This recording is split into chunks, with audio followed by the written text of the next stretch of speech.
koonkan aadmiga jooga qof kasta kurbadiisiyo kaskiisu hadlayaaho dadku waa Kalamaan haddii aad kululaato hala boodin ka shee kaalintaada ka qaado dadku waa Kalamaane wixii kula wanaagsan qaar baa kohanayee ha ka soomin dhagayste dadku waa Kalamaane intaasi waa kaftan waane markana ku soo dhawaada xubintii Kalamaan sidan waa naqaana sidanna waanu garanaa hadda gacantu saan tahay sirbay edeb kuleedahay war sidaa ma aanan dhageyso ninku saray wax ku sheeg ninku siiyay kuufan nin sarbeebay ka qari ninku sugay gar ku dhigay ayay ahayd war saas ma ahayn waxay ahayd hadda samirka aragteen waxba inuu soo sidin ma inuu seefta maashan naw wal dagaal baa eelaamseene ma Soomaaliland baa duulimaad ku tihiin war kala wareeg in la yiraahdo dad shacabka ku ogeydeen madaxdii gaartay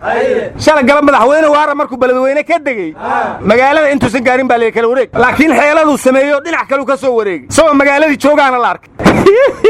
baraf ay mari baraf godgiyaan aan qodoolaari hoob godon aan dheerayto ka dhiyaas ma yidi ka hoobadeen argaase war naga taga madaxweyne ma taqaaniin madaxweyne waligiisa kala wareeg la dhigi jiray sababtoo ah madaxweyne waa maxbuus maamuus leh war saas ma ahane madaxweynuhu dalku xukuma laakiin ammaankiisa ma xukumo war ino maxbuus ay may ba in ka sugnaatay baabuurka hoobuus roogso la ka furay irita hoobuus galon irita la kihire maxbuus ma aha war ma haystaane agaasimiha maamuuska madaxweynaha jiif protocol waxa afka qalaad lagu yiraahdo war ma digreetu soo saaray war jiifka sheegaysa waa maxay goormuu jiifta ninka la kicin way war ma ahna dad jinni qaba ayatiina warka naga suga jinniga ku dhacay miyaa tiri war wax ka darna ku dhacay warka naga sug jiif protocolka howl aan loo dirsan oo aan shaqadiisa ahayn ayuu faraha la galay asagoo howl loo diramay jiiftay war ma ahna guri la isku haysto ayuu isagoo ciidan wata tagay labada dhinac oo guriga isku haysatay ayuu dhinac la saftay dhinacii kalena waa xirxiray marka shaqa uusan lahayn ayuu faraha la galay arrintaasna markii madaxtooyadu ku ogaatay xantu waxay leedahay laftarkiisa la soo xiray in la yiri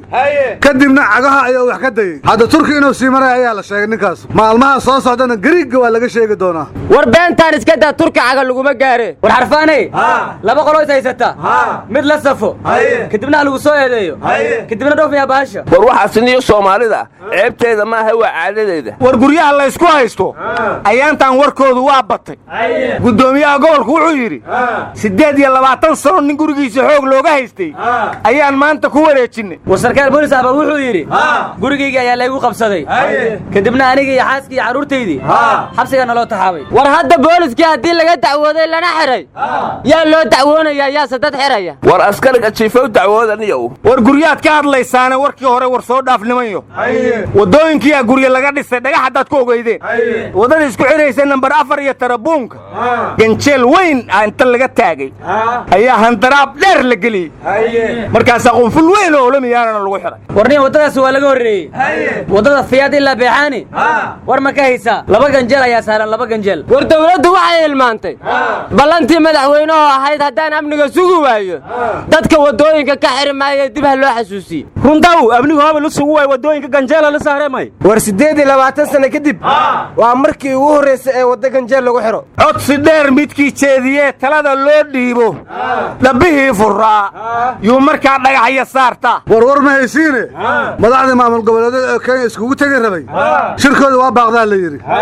waara iyo dani dartooda ayuu u baaqdaa la yiri hadda waara iyo dani mowqifkooda miyay bedelaan mise wax kala jira warnimayo aniga madaxweyne xaf waxaan ugu baaqayaa inuu Kalamaan ka soo qayb galo mar haddii shirki Nairobi ka baaqday war awowgii la gub alsayid Sheekh Axmed Madoobaha ka reebin war dulmigi oo makrigiisan falki aysan lafta garan inoo ka qayb gala malku absugo huwiye magame war waa waalantiina Axmed Madoobe iyo xaaf Kalamaan maxay ka soo doonayaan meeshooda waxay rabaan ka sheegaan war ma haysiina dawladda Soomaaliya horumar weyn ayay ku tallaabsatay waxayna sheegtay Soomaalidii Sacuudiga sharci darrada ku joogay in cafis loo fidiyay 2 bil gudahoodna lagu soo tarxiilayo أنا هرمرن شاك ده هذا اللي رأيه هديب الله ترهي لو ما يلك أفي ورنوي أنا هرمرك الدولة الصومالية وحيلا يا بدن مركي خرح دعوة بدن بابان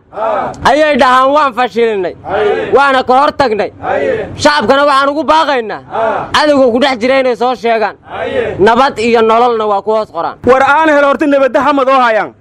نولالي وشيئا حافتي ودقاه كويرك سيدان كوبان تدل إدميد والباكبه ميلك روغوها يان ورور ما هي سيدة wasaar ku-xigeenka Soomaaliya wuxuu mushaarkiisa hal bil ugu deeqay in dib lagu dhiso xarunta degmada Wardhigley ee shabaab qarax ku burburiyeen oo kaalay ra'iisul wasaare ku-xigeenku bil kasta ma wuxuu qaataa mushaar degmada dhisi kara war adeero ra'iisul wasaare ku-xigeenku waa nin Soomaaliland ka soo jeeda waana deeqsi war waxa ka sii deeqsisan dadkii bil kasta mushaar u siiyay lacag degmada dhisi karta war ma haysaane wajaar xildhibaan ayaa lagu jirtay ayaa la yiri war aadan barad bucaale wuxuu yiri Soomaaliya iyo Kenya ha heshiiyeen war naga tag markaan Kenya dagaalna dadnimo noogu horeysay war ma kuuyada baan ka cabaadisay war ma haysaane gabar Itoobiyana 30 daqiiqo ayada umula ayaa ka qayb gashay imtixaankii dugsiyada sare isbitaalka loogu tago imtixaankii looga qaaday war dawladda Soomaaliya wiil afar bari qalan ayay diiday in isbitaalka uga qaado imtixaanko baraalii lagu soo qaaday oo hadda Itoobiyana dawlad fiican ayaa warkaada wasiir laanka naga dawlad war ma ilaahay malmaluuqa idin ka saaraniyo leengowdha malmalkal ko hilmaami maaha war xataa elitari ayaa naga roon war ilaahay aan barino war naga tag Liibiya waa naga liidataa ilaahow Suudaan boqorada Carbeed ka qabo war ilaahay Soomaaliland ha idin ka dhigan ilaahow boqorada Carbeed ilaahow boqorada Carbeed Mareykanka gacantiyo ku bi sax daraweeye xiro wari Soomaaliya wax ka fiican male